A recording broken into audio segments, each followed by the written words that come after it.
እኔ ሽምግልና ሄጄ ሁለቱን ባናገርኩበት ጊዜ ሁሉ ስለ ገንዘብ አስታጣቀም የሕግ ሰይፍና የጀግናው አንባ በጠበቃ ደጉላው እይታ ታቦትን መክተፊያ ብፁዓን አበው ሊቃውንት ጳጳሳትን ግብረ ሰዶማዊ ቅዱስ መጽሐፍትን የደዌ መጽሐፍ ቅዱሳን አባቶችንና አንስቶችን ጣዖት እያለ ቤተክርስቲያንን ሲዘልፍ የነበረው ፓስተር ትዝታው ሳሙኤል ሰላም ቤተሰቦች እንዴት ናችሁልኝ? ደህና ናችሁልኝ ወይ? እኔ ደህና ነኝ። ክብሩ ይስፋ ብያለሁ ለባለቤቱ። ቤተሰቦች ዛሬም እንደተለመደው ለእናንተ ወቅታዊ አዳዲስ መረጃ ዘል የሆኑ ቪዲዮዎች ይዤላችሁ መጥቻለሁ። አብራችሁን ቆዩ። ከእናንተ የሚጠበቀው ለቻናሉ አዲስ የሆናችሁ ደግሞ ሰብስክራይብ የምትሉን በተን በመንካት ቻናሉን ፋሚሊ ሁኑ። እንዲሁም በተጨማሪ ቪዲዮን ላይክ በማድረግ ጀምሩ።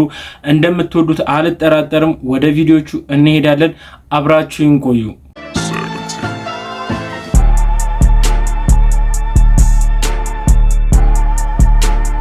ዛሬ ገና ቀበሌ እጂ ሲያጉራሉኝ በፍጥነት አስተናገዱኝ። ገባው የሚፈልገው ነው አለኝ። ሞት ቃል ማሳደስ ነበር አልኳቸው። የቀበሌው አስተዳዳሪ በድንገተኛ ከዚያም በሞት ስለተለይ ሁላችንም ቀብር ልንሄድ ነው ዛሬ ሰርቪስ አንሰጥም አሉ። በቃ በሰማሁትም ነገር በሰጡኝ ፈጣን ምላሽ እጅግ በጣም ረክቼ ተመለስኩ እላቸዋለሁ። አመሰግናለሁ። በትክክል በቃ ብሩክ አሁን ገና በቃ ከቀበሌ ትክክለኛ እንዳለው ያለምንም ቅሬታ ወደ ቤታችን ልንመለስበት የምንችልበት ጉዳይ ይሄ ነው። ሌላ ምንም ሊኖር አይችልም። ዶክተሮች የሚጠቀሙበት የማዳመጫ መሳሪያ ምን ይባላል? አልትራሳውንድ።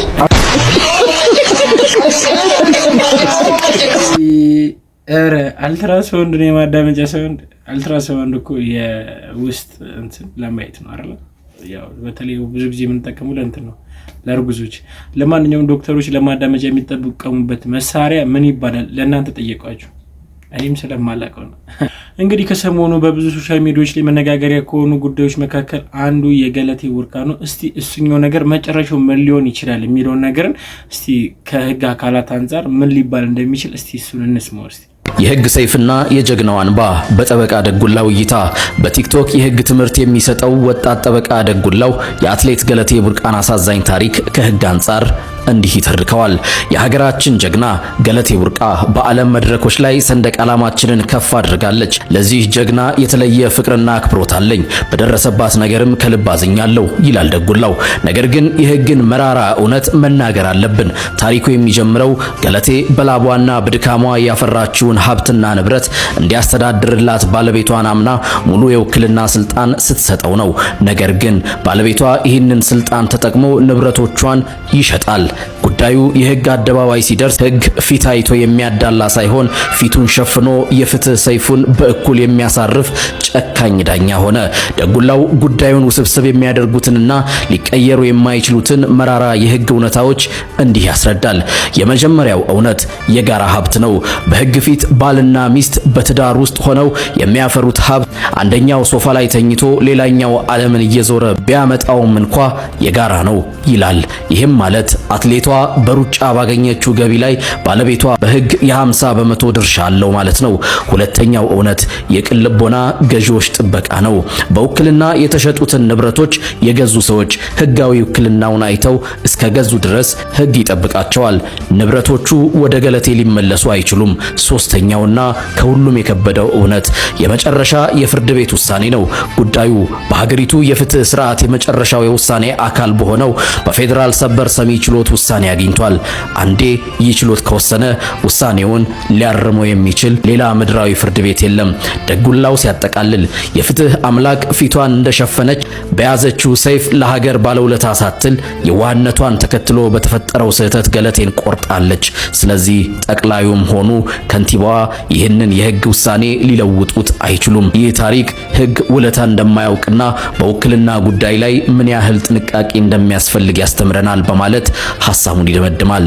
እናንተስ ምን አስተያየት አላችሁ? ዛሬን ለነገ እንኑር። መልካም ጊዜ።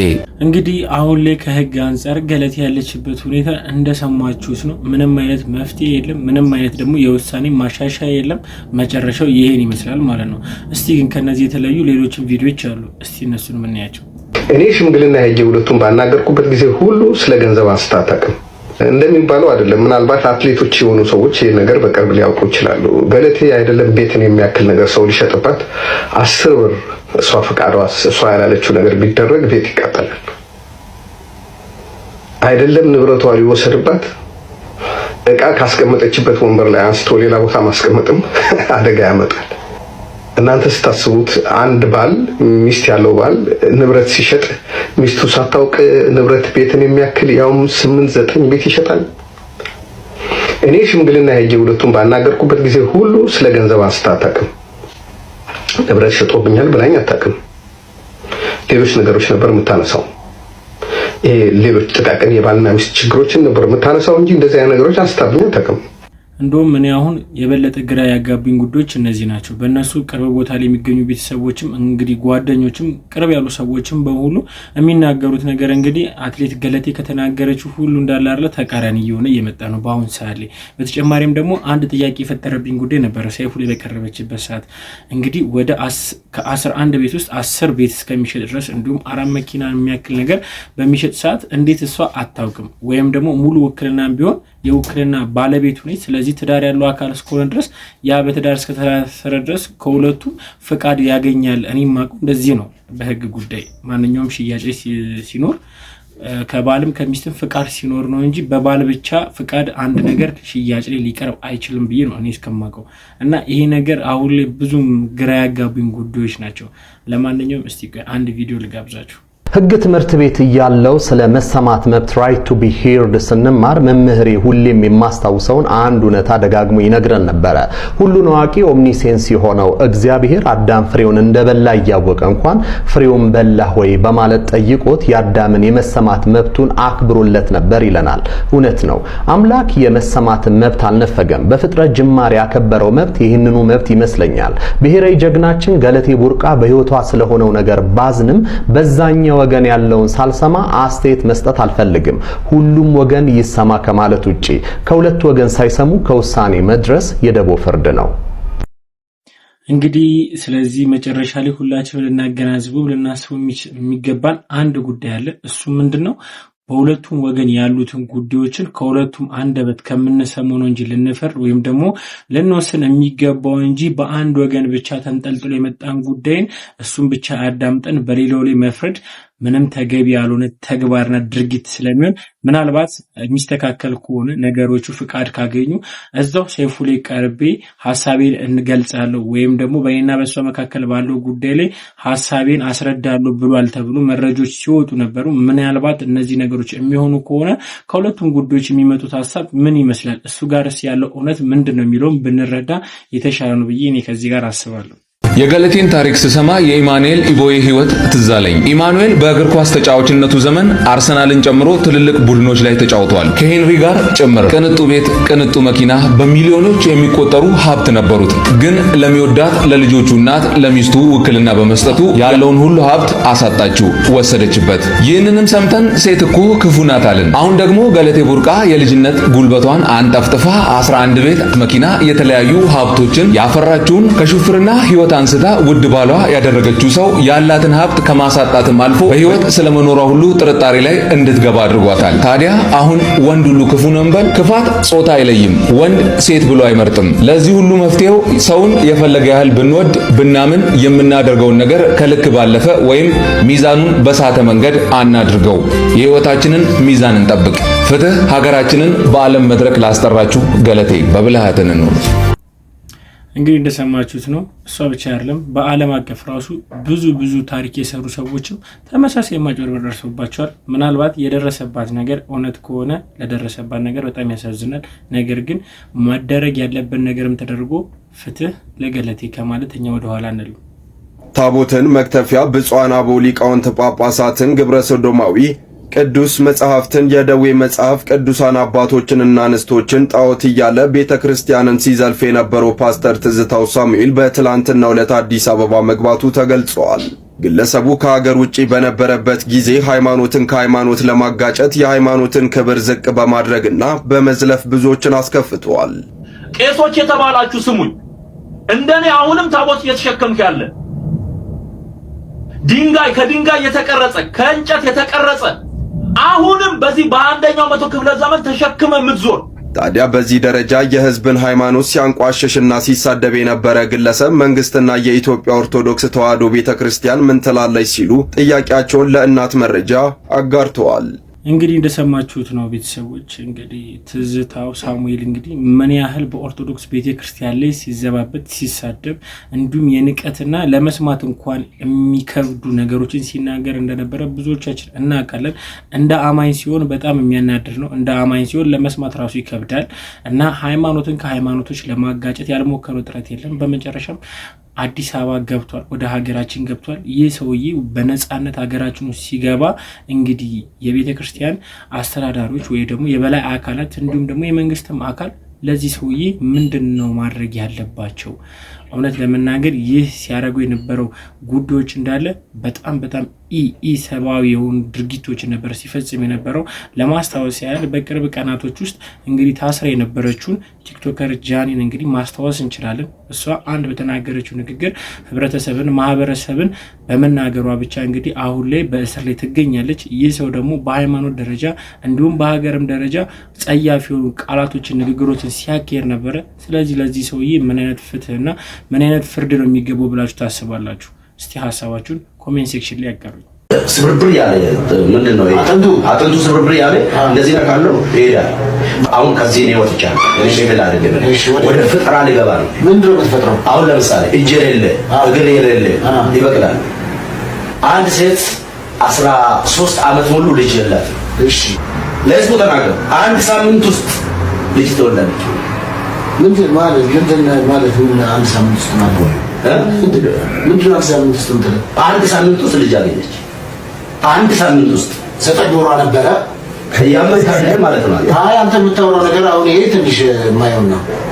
አይሆንም ማለት ነው። ያ አዳም አባት ማለት ነው። ያ እግዚአብሔር ነው አሰብ ምን ማለት ነው?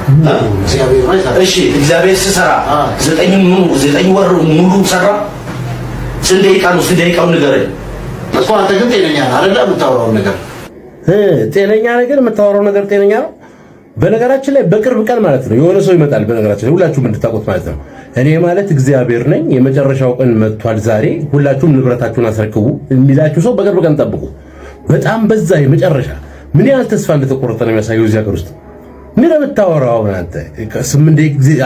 ስንት ደቂቃ ፈጀበት ምናምን ከእግዚአብሔር እኩል ነኝ ነው እናንተ ወንጀል ነው። በነገራችን ላይ ወንጀል ነው። በኢትዮጵያ ወንጀል ያመቅጣት መሰረት ወንጀል ነው። መናፍስ ጠራላለሁ፣ ያልተፈጠረ ነገር ፈጥረላለሁ ምናምን ላለው እያሉ ሰውን የተለያየ ነገር ውስጥ ማስገባት ወንጀል ነው ይላል መንግስት። የለም እንደዚህ ሀገር እነዚህ ሰዎች መታሰር አለባቸው እኮ ምን ሌላ ምንም ክርክር አስፈሩ። ታምራት ገለታ ምን አጠፋ ታዲያ?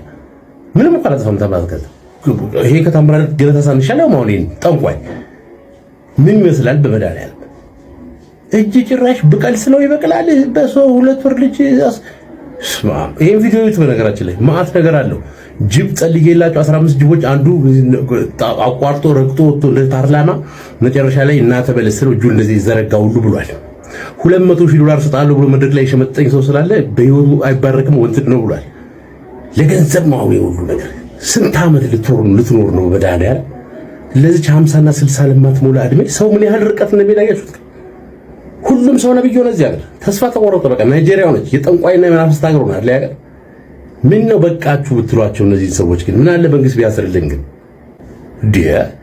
የመጨረሻ በዝቷል እኮ የዚህ ደግሞ አይብሰ ምን ይላል በማርያም እስቲ በእውነት የሰራዊት ጌታ እግዚአብሔር የማመልከው አምላክ ምሳሌ ሆነብኝ። ምልክት ምን ነው? ኦርቶዶክስ ለመመለስ ፈቃደኛ ነህ?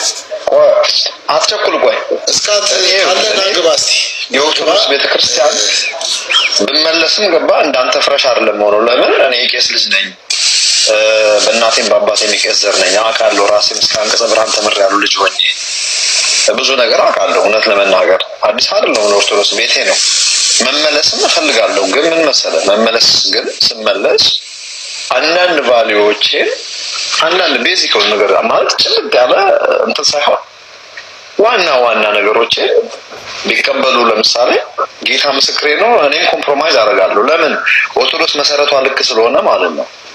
እኔ ሰልችቶኛል። የፔንት ሃይማኖት የመጨረሻ ነው የሰለቸኝ። አልፈልግም ሲጀመር አልፈልግም ግን አልፈልግም ማለት መጥቼ ማርያም ታማልዳለች እንድልህ እንዳትጠብቅ። ዶክተር ነው መተረዳው የማርያምን ምልጃ ተረዳው እዝኖ ስማ ተረዳው፣ ምልጃዋን ተረዳው፣ ቅዱሳን ምልጃ ተረዳ። መንፈሳዊ ልጅ አጠገቤ ቁጭ ብሏል። እያዳመጠ ነው። ሰላም ታንደም ሊዛሪ ማን ነው? ሶፊ ነው። ሶፊ መንፈሳዊ ልጅ ነው እና ነገር ነው ያስከው የእውነት አይ አም ፕራውድ ባንተ በጣም ልቤ ተች ሆኗልና የእውነቴ ነው የምልህ። ምንም አይነት ጥያቄ ይኖርብህ ኃይሉሻ ጌታ በሚያውቀው ምንም አይነት እኔ ታውቃለህ ደሜ እኔ ይኸውልህ በጌታ ፊት ነው የማወራልህ። እያሾፍኩ ነው አይመስልህ። ምን መሰለህ ኦርቶዶክስ ቤዚክ ሃይማኖተኝ ማን ነው? ቤዚክ መሰረታዊ እምነቷ ትክክል ነው። ለምሳሌ እንበልና አማላጅ ሲባል መላእክት አሁን እንደሚያማልዱ አውቃለሁ። መላእክት ያማልዳሉ። ያማልዳሉ ሲባል ኦርቶዶክሶች በሚሉት አይነት አይደለም የሚያማልዱት። ከኛ እውቀት ውጪ በሆነ መልኩ ለቅዱሳን እንደሚሰሩ መጽሐፍ ቅዱስ ይናገራል። አማላጅ ማለት እሱ ነው። ለምሳሌ ኦርቶዶክሳውያን የመላእክትን ምልጃ በምን አይነት መልኩ ነው የሚገልጹት? ጥሩ ጥያቄ። እነሱ ራሱ አንተ ገብርኤልን አማልደኝ ብለህ ማናገር ትችላለህ። ገብርኤል ያዳምጣል፣ ይሰማሃል በሚል ነው። በምኑ ነው የሚሰማው? ቀጥታ መልአኩን ማናገር ይቻላል። ለእግዚአብሔር እንዲያማልድ ቅዱስ ገብርኤል አማልደኝ ማለት ትችላለህ። ቆይ እሱ ችግር የለም እንዳለ ክራከራ አይደለም። እኔ ግን መላእክት ያማልዳሉ ያልኩት እንደ እግዚአብሔር ቃል ምንድነው ነገር? ኦኬ እንደ እግዚአብሔር ቃል መላእክት ያማልዳሉ ያልኩበት ምክንያት አዳምጠኝ። ለቅዱሳን ምንድነው የነገር አፕሩቫል የሚጠይቀኝ? አፕሩቭ አድርጌዋለሁ፣ የሆነ ነገር ብቻ አድርጌዋለሁ። አዳምጠኝ። መላእክት ለእያንዳንዱ ለቅዱሳን የተመደቡ ጋርዲያን ኤንጅልስ፣ ሰርቪንግ ኤንጅሎች አሉ። መላእክት ስለ ቅዱሳን በእግዚአብሔር ፊት እንደሚቆሙ ኢየሱስ ክርስቶስም ነግሮናል። በብሉይ ኪዳንም መጽሐፈ ዘካርያስ ውስጥ አንብበናል። ለምሳሌ ምን ብሎ ሲያማልዱ አየን? ምንድነው የአፕሩቫል የሚመጣው? አስሬ ለምሳሌ መጽሐፈ ዘካርያስ ላይ ብሉይ ኪዳን ውስጥ ስለ 70 ዓመቱ ምርኮ ጊዜ የባቢሎን ምርኮ ጊዜ ማለት ነው። እስከ መቼ ነው ጌታ ሆይ ብሎ ለእስራኤላውያን በእግዚአብሔር ፊት ሲቆሙና ሲያማልዱ ማማለድ የሚለው ቋንቋ on behalf of somebody ሆነው በምርኮ ስለነበሩት በ70 ዓመት ስለተጋዙት እግዚአብሔር ሆይ ዘመኑ ሳያጥርም ሆይ እስከ መቼ ድረስ ነው እያሉ ስለ ቅዱሳን ስለ እስራኤላውያን ስለ ይሁዳ ልጆች ጸልዩ አይተናል። ይሁዳ ልጆች ግን ጸልዩልኝ ብለዋቸው አይደለም። ይሄ ነው ከኦርቶዶክስ የሚለየው። አሁን አዲስ ኪዳን ለምን ላምጣ? ከነዚህ ተናናሾች ማንንም እንዳትነቁ። ስለነዚህ ተናናሾች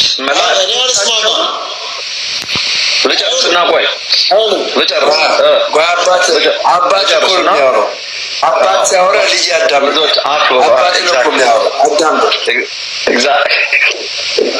እሱም እኮ የካህን ዘር ነው። ይሄ ልጅ ባይስ ወይ እንትን መናፍቅ ሆኖ ነው።